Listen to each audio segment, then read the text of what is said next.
Recall we mentioned the United Nations Habitat 1 plan that came down at the Vancouver Convention in 1976.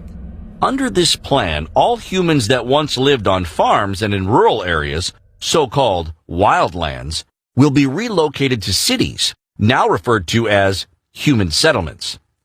And the idea is that if you concentrate populations into specific areas or zones, less energy usage, less water usage, and less transportation. So people will have less reason to leave home. They'll stay in their homes. They may even work out of their homes. And so they're not going to be using their cars. They're not going to be using energy. And they're not going to be using water. Since, as we saw earlier, the UN is not big on property rights, it should come as no surprise that the first private property to be phased out will be single-family homes, what socialists at UN headquarters consider suburban sprawl. Instead, we the people will live in apartments and condos in megacities near railroad tracks. Our super-tall dwelling units will all be built to UN-specified building codes authorized by ICLEI, COGS, the ADA, and a myriad of NGOs and other friends of sustainable development. While the animals run wild in continental corridors, we the humans will live in transit villages and smart cities. Smart growth, or new urbanism, is that ideology that says that you shouldn't have more space than you actually need. So if you're a couple of people living in a 3-bedroom house, well, you don't need that extra space. So why do you have it? There's a clear, concerted effort to make it really just about as miserable as possible to exist and use your own private transportation, own your own home.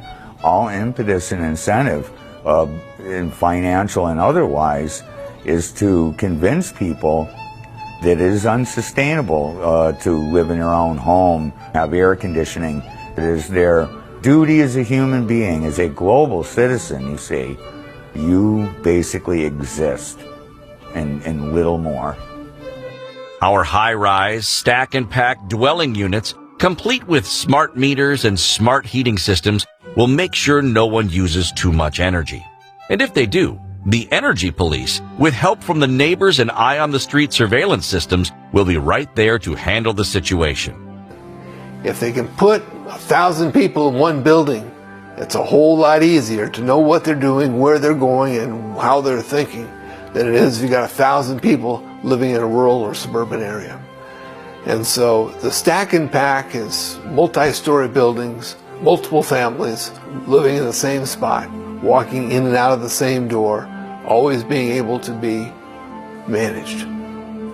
And smart meters play a big role in that management, as they can measure everything that you do in your life when you're using smart appliances. If you have a garden or a single-family residence, while you're watering your garden, you maybe have more than one bathroom, you're taking too many showers, you're using more than your 10 gallons of water a day. And this is unsustainable.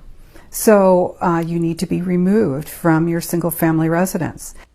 Anybody that's got a couple of acres of land and his own water supply and can grow his own food, these people are a threat to the collectivist society, because they aren't going to go to the politicians and say, please feed me, please clothe me, please give me shelter. That's the secret behind Agenda 21.